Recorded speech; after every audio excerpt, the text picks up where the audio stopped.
60 দশকের মাঝামাঝি থেকে একদম 80 দশকের শুরু পর্যন্ত সৈয়দ আশরাফুল হক, আমরা আশরাফুল ভাই বলি, আমি খুবই গর্বের সঙ্গে বলছি আমিও একজন ওল্ড গ্রেগরিয়ান এবং সৈয়দ আশরাফুল হকও ফর্মার গ্রেগরিয়ান।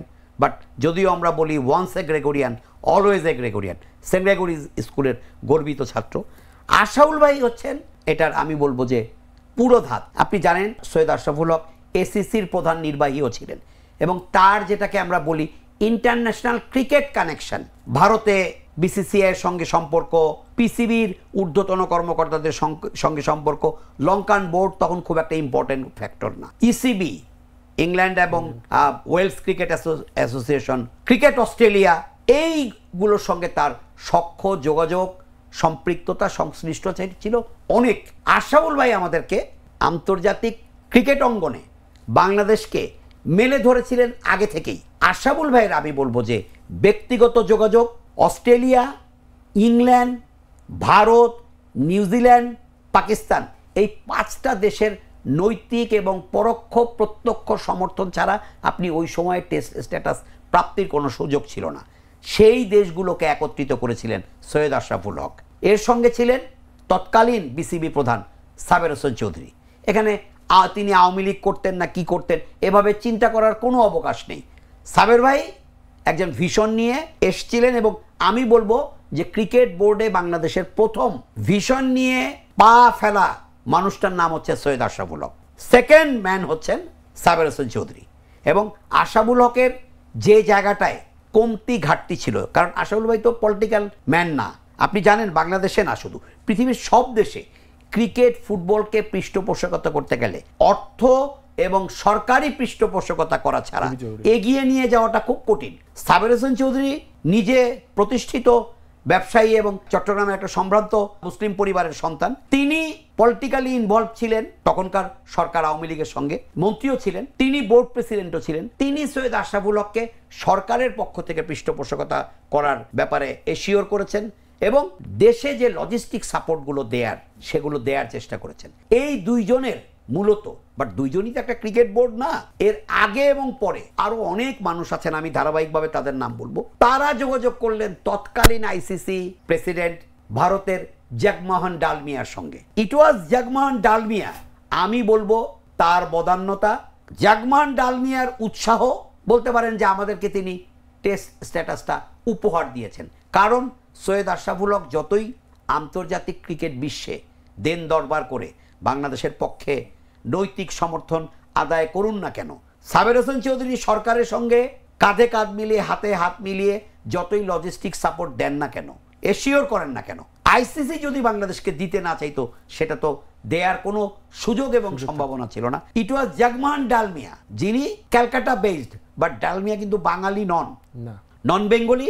আমাদের চলতি বাংলায় আমরা যাদেরকে মারোয়ারি বলি, আসলে তিনি বাংলা কথা বলতে পারতেন বাট তিনি বাঙালি নন। তিনি বাংলাদেশের ক্রিকেট সম্পর্কে বাই দিস টাইম জেনে গেছেন। বাঙালির ক্রিকেট প্রেম কলকাতাবাসী জানে না, কলকাতার একজন নাগরিক জানে না, এটা হতে পারে না। বাংলাদেশের মানুষ ক্লাব ক্রিকেটে খুব বড় বড় স্টারদের দেখে।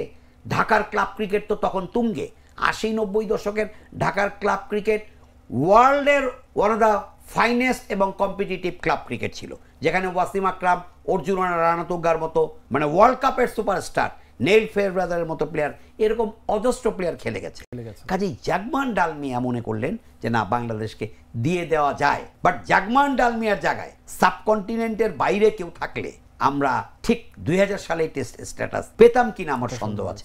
আমি আবারও মোটা দাগে বলি, ইট ওয়াজ জগমোহন ডালমিয়া যার উপহার আমরা টেস্ট স্ট্যাটাস পেয়েছি। তিনি আমাদেরকে টেস্ট স্ট্যাটাস উপহার দিয়েছেন। কারণ আমি ইন কোর্স অফ ডিসকাশন আসবো, তখন বাংলাদেশ টেস্ট খেলার জন্য পুরোপুরি কেন আমার মনে হয় অর্ধেকও প্রস্তুত ছিল না। আবারও বলছি, সাবের হোসেন চৌধুরী, সৈয়দ আশরাফুল হক তাদের জায়গা থেকে অনেক কাজ করেছেন। বাট জগমোহন ডালমিয়া যদি আইসিসির অনুমোদন না দিতেন তাহলে তো আমরা সেটা পেতাম না। কাজে আজকের দিনে জগমোহন ডালমিয়াকে অবশ্যই আমি বলবো যে স্মরণ করা উচিত। কৃতজ্ঞতার সঙ্গে সৈয়দ আশরাফুল হকের ভূমিকাটাকে আমি স্যালুট জানাই।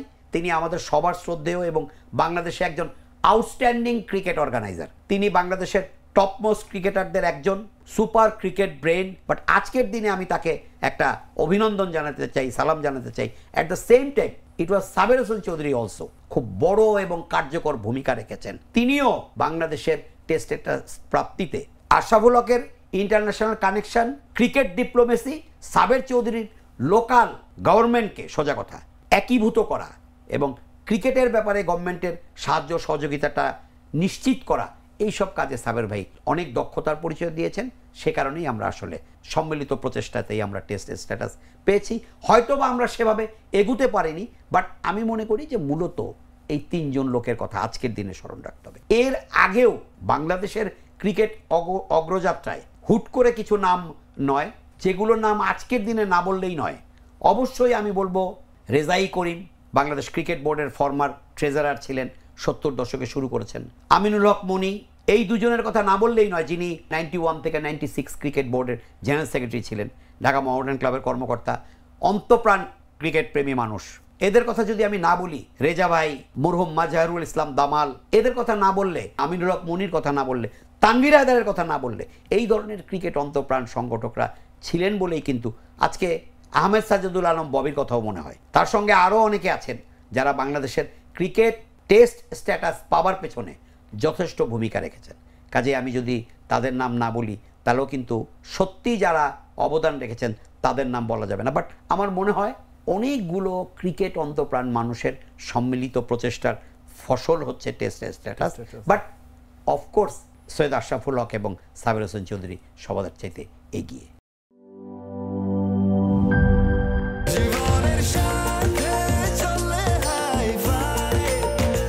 স্বাস্থ্যকর অল টাইম ফ্যামিলি কেক, সব সময় অল টাইম হেলদি লাইফ।